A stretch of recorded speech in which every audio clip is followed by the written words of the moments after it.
Welcome to iDream media. సో ఇది వర్షాకాలం, ఫీవర్ల season. Dengue and chikungunya వేధిస్తున్నాయి. మరి లక్షణాలు ఏంటి, వస్తే ట్రీట్మెంట్ ఏంటి, వివరాలు తెలుసుకుందాం. ఇక ఈరోజు మనతో పాటు ఉన్నారు అపోలో హాస్పిటల్స్ హైదరాబాద్ నుంచి internal medicine specialist doctor Venkat Nani గారు. డాక్టర్ గారు నమస్తే. నమస్తే. డాక్టర్ గారు, డెంగ్యూ సీజన్ అంటున్నారు. సో అసలు డెంగ్యూ లక్షణాలు ఎలా ఉంటాయి, ఇది డెంగ్యూ అని మనకి ఎలా తెలుస్తుంది, ఎటువంటి టెస్టులు ఉన్నాయి, ట్రీట్మెంట్ ఏంటి? ఇప్పుడు ఈ వర్షాకాలం వల్ల దోమలు రావడం వల్ల చాలా మందికి డెంగ్యూ ఫీవర్ అనేది చాలా మందికి వస్తుంది. డెంగ్యూ ఫీవర్లో కామనెస్ట్ ఏంటంటే హై గ్రేడ్ ఫీవర్ అమ్మ. చాలా ఎక్కువ టెంపరేచర్ రావడము అండ్ కళ్ళ చుట్టూ హెడేక్ అనేది చాలా ప్రామినెంట్గా ఉంటుంది. అంటే కళ్ళ చుట్టూ హెడేక్ లేకపోతే డెంగ్యూ ఫీవర్ అనుకోకుండా కాదు, but that's a very common symptom which we see in patients dengue fever. And ఇప్పుడు ఆ డెంగ్యూ ఫీవరే కాదు, ఇప్పుడు మనకి చికెన్ గున్యా ఫీవర్ కూడా చాలా ఫ్రీక్వెంట్గా చూస్తున్నాం. సో రెండింటికి మేజర్ డిఫరెన్షియేటింగ్ ఫ్యాక్టర్ అంటే మీకు డెంగ్యూ ఫీవర్లో జాయింట్ పెయిన్స్ ఉండవు, మజిల్ పెయిన్స్ చాలా ఉంటాయి. వెరాస్ మీకు చికెన్ గున్యా ఫీవర్లో జాయింట్ పెయిన్స్ చాలా వస్తున్నాయి, లైక్ రిస్ట్లో కానివ్వండి, నీలో కానివ్వండి, యాంకిల్లో కానివ్వండి అట్లా. ఇంకొకటి ఏంటంటే మనకి డెంగ్యూ ఫీవర్లో ప్లేట్లెట్స్ బాగా తగ్గే ఛాన్సెస్ ఉంటాయి. So first day second day ఫీవర్కి డాక్టర్ దగ్గరికి వెళ్ళకపోయినా పర్వాలేదు, కాకపోతే ఏంటంటే రెండో దిన తర్వాత సెకండ్ డే తర్వాత కొంచెం టెస్టులు చేసుకొని డెంగ్యూ ఫీవరా కాదా అనేది నిర్ధారించుకోవడం చాలా ఇంపార్టెంట్. ఎస్, ఖచ్చితంగా డాక్టర్ గారు.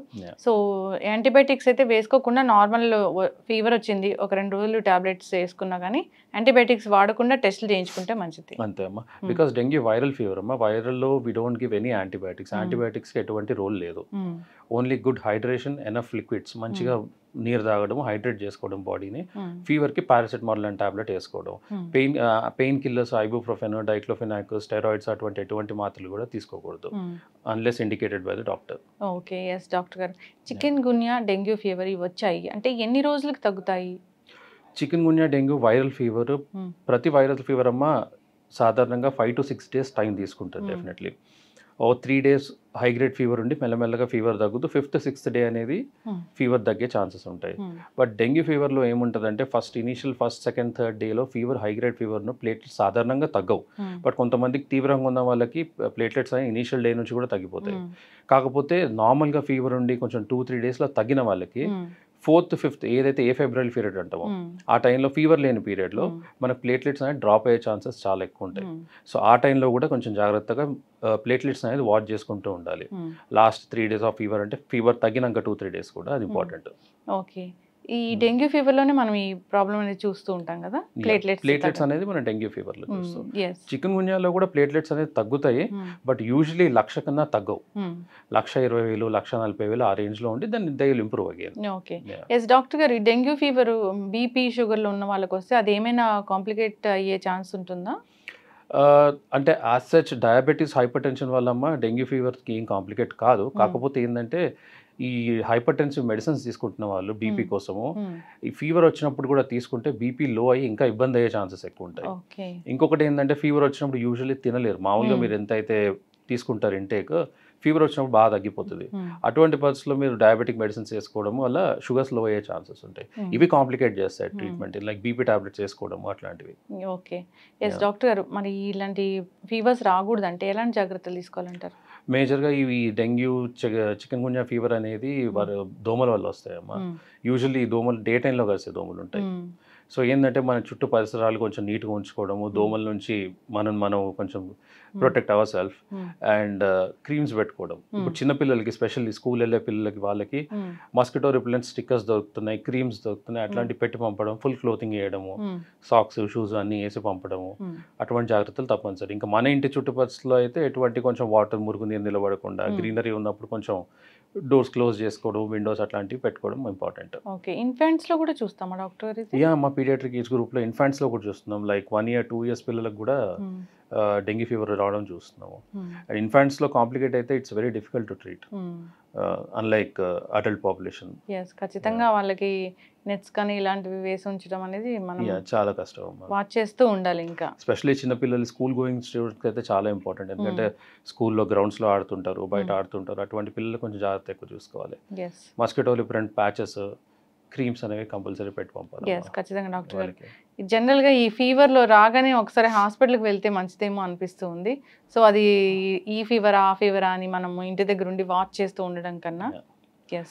అది కరెక్ట్ అమ్మా. కానీ ఏంటంటే ఈ ఫీవర్లో ఫస్ట్ డే సెకండ్ డే హాస్పిటల్కి వెళ్ళడంలో ట్రీట్మెంట్ తీసుకోవచ్చు, కానీ టెస్ట్ చేయడంలో మనకు అంత లాభం ఉండదమ్మా. యూజువల్లీ మనకి ఫీవర్ వచ్చిన రోజే మనం టెస్ట్ చేస్తే మనకు సిబిపిలో దాంట్లో పెద్దగా తేడాలు రావు. సో అట్లీస్ట్ ఒక 2 days తర్వాత టెస్ట్ చేస్తే మనకు సిబిపిలో కొన్ని చేంజెస్, ప్లేట్లెట్స్ తగ్గడము, లేకపోతే డబ్ల్యూబీసీ కౌంట్ అనేది తగ్గుతా, ల్యూకోపీనియా అనేది చూస్తుంటాం మనం డెంగ్యూలో, చికెన్గున్యా ఫీవర్లో, అటువంటివి తెలుస్తుంటాయి. కొన్నిసార్లు ఏమవుతుందంటే ఫస్ట్ డేనే మనం సిబిపి చేయడము, డెంగ్యూ NS1 చేయడం, యాంటీజెన్ చేయడము, నెగిటివ్ వచ్చినాయి అనుకోండి, కొంతమంది పేషెంట్స్ మిస్గైడ్ కూడా అయిపోతున్నారు. ఇది వేరే ఇంజెక్షన్, వేరే ఇన్ఫెక్షన్ అని చెప్పి యాంటీబయాటిక్స్ వేసుకోవడం, అవి వేసుకోవడం, which is of no use. So టెస్టులు చేయడం కూడా కరెక్ట్ టైంలో అనేది చేయాలి. సో సెకండ్ థర్డ్ డే చేయడం బెటర్. ఎస్, ఖచ్చితంగా ఈ లక్షణం ఉంది అంటే డెంగ్యూ అని, ఖచ్చితంగా ఈ లక్షణం ఉంటే చికెన్ గున్యా అని, అది ఏమైనా మనం తెలుసుకోవచ్చు డాక్టర్ గారు టెస్ట్ కన్నా బిఫోర్? ఎటువంటి ఫీవర్లో కూడా ఖచ్చితమైన అంటే డెఫినెట్లీ అమ్మ కొన్ని షార్ట్ సిమ్టమ్స్ అనేవి ఉంటాయి, బట్ ప్రతిసారి ప్రతి పేషెంట్లో అట్లాంటి సిమ్టమ్ రావడం అనేది ఉండదు. ఓకే, ఈసారి డిఫరెంట్గా ఇప్పుడు మనం డెంగ్యూ ఫీవర్ చూస్తున్నాం. యూజువల్లీ డెంగ్యూ ఫీవర్లో ఏంటంటే కళ్ళ చుట్టూ హెడేక్ ఉండడము, హై గ్రేడ్ ఫీవర్ రావడం చూస్తాం. ఈసారి మేము చూస్తుంది ఏంటంటే కొత్తగా పేషెంట్లలో దగ్గు, జలుబుతో రావడము, ఫీవర్, దగ్గు, జలుబు. దీంట్లో ఏమవుతుందంటే డాక్టర్ కూడా ఏమనిపిస్తుంది, డెంగ్యూ ఫీవరా లేకపోతే మన రెస్పిరేటరీ ఇన్ఫెక్షన్ అనే క్వశ్చన్ మాకు కూడా వస్తుంది. ఈ మధ్య అటువంటివి కూడా చూస్తున్నాం. సో ప్రతి పేషెంట్లో ఆ సిమిలర్ కంప్లైంట్స్ అనేవి కొంచెం కష్టం అమ్మా. ఖచ్చితంగా డాక్టర్ గారు. ఈ ప్లేట్లెట్స్ విషయానికి వస్తే రకరకాల సొంత వైద్యాలు వాడుతూ ఉంటారు. సో బొప్పాయి ఆకుల జ్యూస్ తాగితే కూడా ప్లేట్లెట్స్ పెరుగుతాయని అంటూ ఉంటారు. సో అది దానిలో వాస్తవం ఎంత? అలాంటి ఏదైనా డాక్టర్ దగ్గర ఉన్నప్పుడు, హాస్పిటల్ అడ్మిట్ అయినప్పుడు చేస్తూ ఉంటారు కూడా. సో దానివల్ల ఏం కాంప్లికేషన్స్ వస్తాయి? అంటే అమ్మ ఇప్పుడు ఆకు రసం తాగడము అటువంటివి చేయడంలో ప్లేట్లెట్స్ ఎంత పెరుగుతాయో తెలియదు, కానీ డెఫినెట్లీ ఆ హైజీనిక్ ఎంత వాడతారో తెలియదు. ఎక్కడి నుంచి ఆకు తెప్పుతారో, దాన్ని క్లీన్ ఎంత చేస్తారో, దాన్ని మళ్ళీ ఇచ్చేస్తున్నారో, దానివల్ల స్టమక్ ఇన్ఫెక్షన్స్ అట్లాంటివి చూసినాం మేము హాస్పిటల్లో ఉండి. మాదే డెంగ్యూ పేషెంట్స్ ఎవరికైతే ప్లేట్లెట్ ట్రాన్స్ఫ్యూషన్ అవసరం పడుతుండే వాళ్ళకి ఇట్లా జ్యూస్ తాగిపోవడం, కొత్త కాంప్లికేషన్ లూజ్ మోషన్ స్టార్ట్ అయింది. సో అటువంటివి వస్తే తీవ్రమైన కేసుల్లో ఇటువంటివి అసలు పనికిరాదు, చేయదు కూడా. ఎస్, ఖచ్చితంగా డాక్టర్ గారు జాగ్రత్తలు తీసుకోవాలని కోరుకున్నాం. డెంగ్యూ చాలా డేంజర్ ఫీవరే. సో ఈ చికెన్ గున్యా కూడా చాలా కేసులు కూడా చూస్తూ ఉన్నాము. సో జాగ్రత్తలు తీసుకోవాలని కోరుకుందాం. పెద్దవాళ్ళే కాదు, చిన్న పిల్లల్ని కూడా మనల్ని ప్రొటెక్ట్ చేయాలి మనము. సో సరైన అవగాహన కూడా ఉండాలని కోరుకుందాం డాక్టర్ గారు. పరిశుభ్రత చాలా ఇంపార్టెంట్. ఎస్, ధన్యవాదాలు. థ్యాంక్ యూ అమ్మా.